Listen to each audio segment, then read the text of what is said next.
Hello my old friends, myself Rahul Raman and welcome to my distance and new friend. आज Raman hub की इस नई video में हम बात करेंगे कायिक या वर्धी प्रजनन के बारे में। तो हम थोड़ा सा पीछे चलते हैं। तो कुछ समय पहले हमने बात की थी एक वीडियो में कि प्रजनन क्या है, प्रजनन से क्या लाभ हानि और उसकी विशेषताएं क्या है। तो अपने समान नए जीवों को उत्पन्न करने की जो क्षमता पाई जाती है जीवों में, हम उसे ही प्रजनन कहते हैं। या यूं कह लो कि अपनी जाति की निरंतरता को बनाए रखने के लिए जो क्रिया होती है या पेड़ पौधे और जीव जंतुओं में जो विशेष लक्षण पाया जाता है उसे प्रजनन कहते हैं। ठीक है, ये तो हमने थोड़ा सा दोहराया है। अब प्रजनन कई प्रकार के होते हैं, जैसे लैंगिक प्रजनन, अलैंगिक प्रजनन और वर्धी प्रजनन। लेकिन आज हम इस वीडियो में बात करेंगे सिर्फ वर्धी प्रजनन के बारे में। ठीक है, तो वर्धी प्रजनन सबसे पहले आप समझो कि ये केवल और केवल पेड़ पौधों में ही होता है। किन में? पेड़ पौधों में। ये जीव जंतुओं में नहीं होता। अब पौधे भी अपने पास दो प्रकार के होते हैं। कौन कौन से? एक तो होते हैं कम विकसित या अल्प विकसित और दूसरे होते हैं पूर्ण विकसित। तो जो कम विकसित या अल्प विकसित होते हैं उनमें दो प्रकार से जो है प्रजनन होता है। कौन कौन सा? तो एक है अपना मुकुलन और एक है विखंडन। ये दो प्रकार से। और जो पूर्ण विकसित पौधे होते हैं उनमें अनेक प्रकार से जो है प्रजनन होता है। आज की हम इस वीडियो में बात करेंगे वर्धी प्रजनन के बारे में। तो होता क्या है, पौधों में मोस्टली जो प्रजनन होता है वो पुष्प के द्वारा होता है, क्योंकि पुष्प पादपों का जनन अंग होता है। लेकिन इसमें हम बिल्कुल अलग पढ़ेंगे, बिल्कुल डिफरेंट। अब इसमें होता क्या है कि वैसे तो पौधों में होता है फूल यानी पुष्प के द्वारा प्रजनन, लेकिन कायिक प्रवर्धन में पादपों के जनन अंग को छोड़कर, मतलब भूल जाओ पौधे में फूल है, अब फूल के सिवाय जो भी है उससे नए पौधे का जो विकास होता है, जो नया पौधा डेवलप होता है, उस पूरी विधि को, उस पूरी प्रक्रिया को वर्धी प्रजनन कहते हैं या कायिक प्रजनन कहते हैं या वर्धी प्रवर्धन कहते हैं। समझ गए? यानी पुष्प को छोड़कर पौधे का कोई भी अगला दूसरा अंग प्रवर्धक की तरह कार्य करे तो उस पूरी विधि को कहेंगे हम कायिक प्रजनन या वर्धी प्रजनन। समझ गए? अब अगली बात की ये प्रजनन कायिक प्रजनन या वर्धी प्रजनन के बारे में हम समझ गए। अब हम पढ़ेंगे इसके लाभ और हानि। मैंने कुछ शब्द लिख रखे हैं, आप इनको नोट कर लेना, स्क्रीनशॉट ले लेना, क्योंकि ये शब्द मैंने लिखे हैं कि हम थोड़ा सा पढ़ेंगे और हमें पूरा समझ में आ जाएगा। इतना क्लियर है? अब आगे पढ़ते हैं। तो लाभ, इसके लाभ क्या हैं? देखो, ये जो कायिक या वर्धी प्रजनन होता है ना, ये हम खुद करते हैं, मतलब ये कृत्रिम है। अपनी मर्जी से हम जैसे चाहें उस तरह के नए पौधों को जो है बना सकते हैं। ठीक है, तो पहला लाभ है ऐच्छिक गुण। भाई, हम जब इनमें प्रजनन करवाएंगे तो हमारी इच्छा के गुण, हम जैसा चाहते हैं हम वैसा पौधा अपने हिसाब से डेवलप करेंगे। यानी कि इस विधि द्वारा ऐच्छिक गुण वाले पादपों को उत्पन्न किया जा सकता है। नोट करते जाइए। दूसरा है उच्च गुणवत्ता वाले फल और फूल। यहां फूल लिखना भूल गया मैं। उच्च गुणवत्ता वाले फल और फूल को उत्पन्न किया जा सकता है।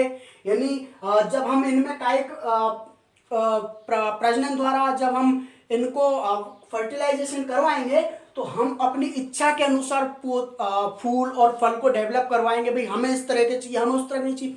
तो बस वही कि इस विधि द्वारा उच्च गुणवत्ता वाले फल एवं फूलों का उत्पादन किया जा सकता है। अगला है रोग रहित पादप। मतलब इस विधि द्वारा हम रोग रहित पादपों का प्रजनन करवाएंगे। ठीक है, और हम जो नया पादप प्राप्त करेंगे वो भी रोग रहित ही होगा, क्योंकि जब प्राकृतिक रूप से होता है तो प्राकृतिक रूप से सभी तरह के पौधों का जो है उत्पादन होता है प्रकृति द्वारा। लेकिन कोई भी व्यक्ति ये नहीं चाहता कि हमारी चीज खराब हो। अरे भाई, अपने दही को कौन खट्टा कहता है? तो बस वही कि इस विधि द्वारा रोग रहित पादपों का उत्पादन किया जा सकता है। चौथा है सरल सस्ती तीव्र गुणन। मतलब यह जो विधि है, यह विधि सरल है, मतलब इजी है, हम बड़े आसानी से कर सकते हैं, आप भी कर सकते हो। छोटा सा उदाहरण बता देता हूँ कि आपने कभी गुलाब की कली लगाई होगी, बस वही, अरे भैया वही तो कायिक प्रजनन के अंतर्गत आता है, समझ गए हो ना। बस अब मतलब ये सरल है, इजी है, सस्ती है, ज्यादा खर्चा भी नहीं है, और तीव्र गुणन, मतलब ये तो अपने फायदे की बात हो गई। सरल भी है, सस्ती भी, और तीव्र गुणन मतलब जल्दी से जल्दी अपने को फायदा हो जाने वाला है। और पांचवा इसका लाभ है बीज रहित पादपों में गुणन तीव्रता, मतलब ऐसे पादप जिनमें बीज नहीं होते हैं उनमें जो गुणन की क्षमता होती है वो तीव्रता से होते हैं, मतलब वो जल्दी जल्दी डेवलप होते हैं, किसके मुकाबले, बीज वालों के मुकाबले। ठीक है, अब हमने ये पढ़ लिए लाभ, अब हम पढ़ेंगे हानि। तो आ जाओ भैया हानि के ऊपर। तो ये हमारी हानि। अब हानि में पहला है आवश्यक नहीं, आपने पढ़ लिया, आप चौक गए, क्या आवश्यक नहीं भाई, क्या आवश्यक नहीं, कुछ लिखा ही नहीं है। तो इस पहले वाले से मैच करो इसको। हमने यहाँ क्या पढ़ा, उच्च गुण वाले पादपों का विकास होगा, हम अपनी मर्जी से करेंगे, लेकिन ये आवश्यक नहीं कि हर बार हमारी इच्छा के ही जो है पादपों का विकास हो। अब ये क्या हो गया, हाँ भैया होता है, हम तो अपनी इच्छा से, अपनी इच्छिक इच्छा से जो हम पौधे प्राप्त करना चाहते हैं वो करेंगे, लेकिन कई बार ऐसा नहीं होता है, तो ये इसकी एक हानि भी है।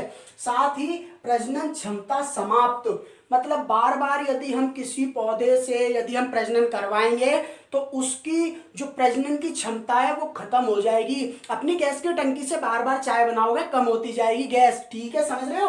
अब तीसरा है रोगग्रस्त, यदि आपने गलती से यदि आपने रोगग्रस्त मतलब बीमार पादपों का प्रजनन करवाया तो उससे जो नया पौधा उत्पन्न होगा वो भी रोगग्रस्त होगा, समझ रहे हो भैया, यानी जनक के सारे गुण संतति में जाएंगे, बस वही बात हो रही है।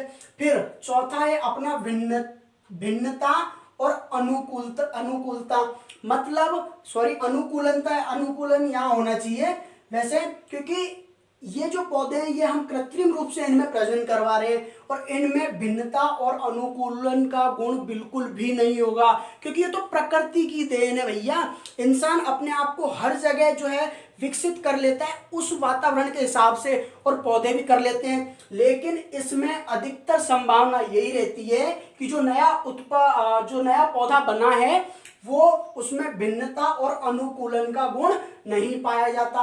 तो आज की हमने इस वीडियो में बात करी किसकी, कि प्रजनन में जो कायिक प्रजनन या वर्धी प्रजनन या कायिक प्रवर्धन है वो क्या है।